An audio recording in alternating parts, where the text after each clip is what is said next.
Now moving forward, let's take up the next question, that is question number 10. If the tangent to the curve y equals x cube at the point P, that is t comma t cube, meets the curve again at Q, then ordinate of the point which divides PQ internally in the ratio 1:2 is. Simple question. When you look at the geometry part also, you can see that this can be traced, the curve y equals x cube, in this fashion. Correct. Now, when you take a tangent at any point, suppose here when you take a tangent, so it is given that it is intersecting again at some more another point. Let's count the given point here. It is P, which is having the coordinates for t. Then here it is Q. Let's consider this one as T1. Correct. Now, another point, say R, it is dividing it in the ratio 1:2. Now, question is saying that ordinate of the point which divides PQ internally in the ratio 1:2. So, let's start this question.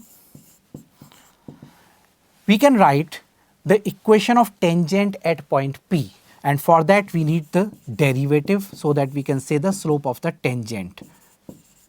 Right. So, dy by dx at P, it is 3t square. Therefore, equation of tangent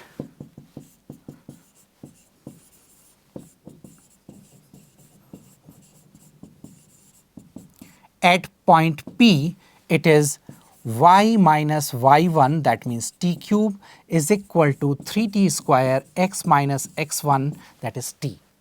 It passes through Q. So, it passes through point Q. Let's pass it.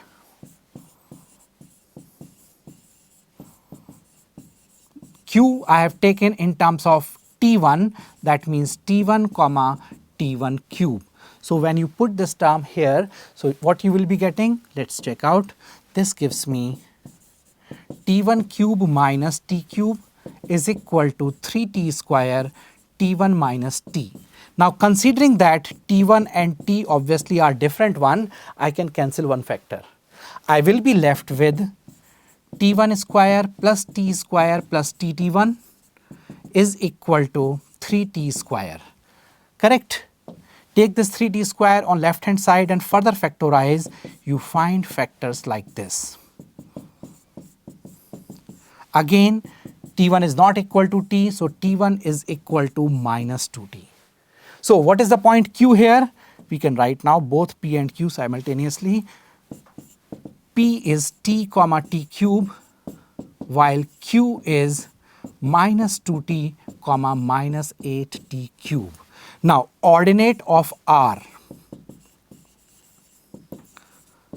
that is equal to, since it is dividing in the ratio 1:2, so we have simply 2t cube minus 8t cube divided by 3, that is minus 2t cube. So, here we need to see the correct answer, minus 2t cube from the given options, and it is given here as option number 1. So, let's mark and mention it as the required answer. Now, if you already know that for this curve, when it is having a tangent at T, it is intersecting again at T1, then this is the standard relation that T1 is minus 2T. If I know this result, I can skip many steps and can get the answer quickly, right? Let's take up the next one. Let f defined as 2x minus 1, another function g as gx equals x minus half upon x minus 1. Then the composite function f of gx, we have to talk about type 1, 1, on 2, etc. So, let us go for f of gx.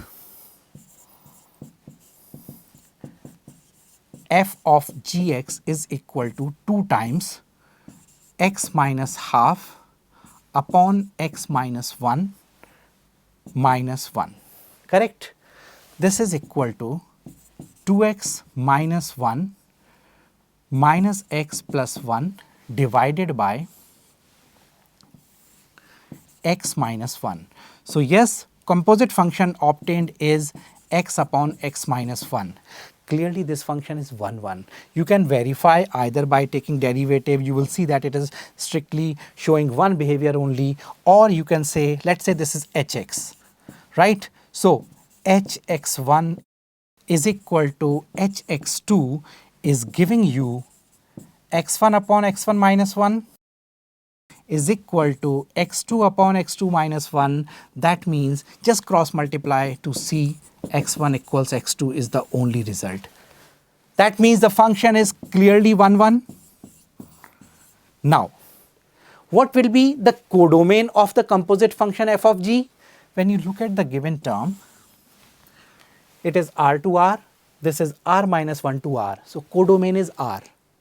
Domain is all real numbers except 1. Domain is all real numbers except 1 here. Domain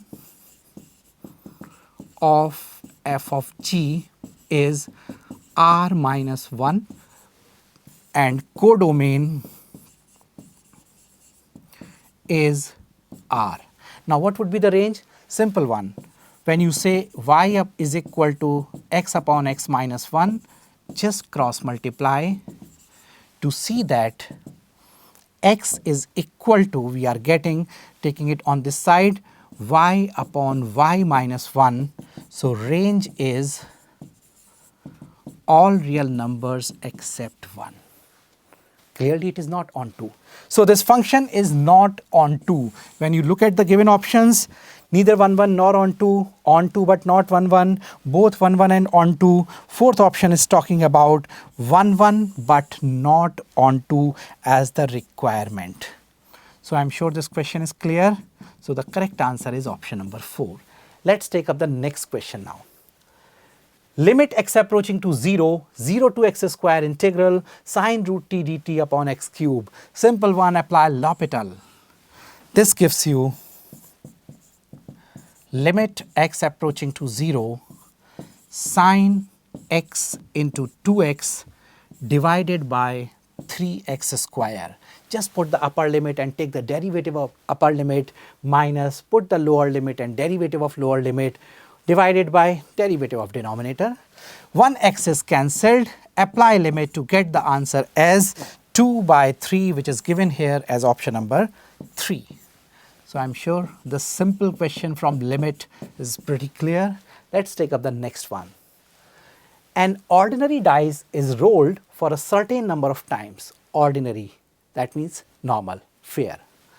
If the probability of getting an odd number 2 times is equal to the probability of getting an even number 3 times, then the probability of getting an odd number 4 odd number of times is. Let's understand.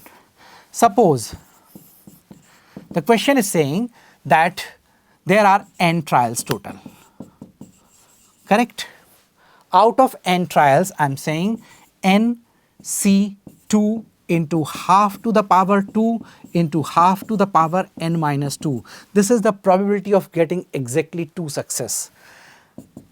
This is equal to the 3 times. So, clearly this result.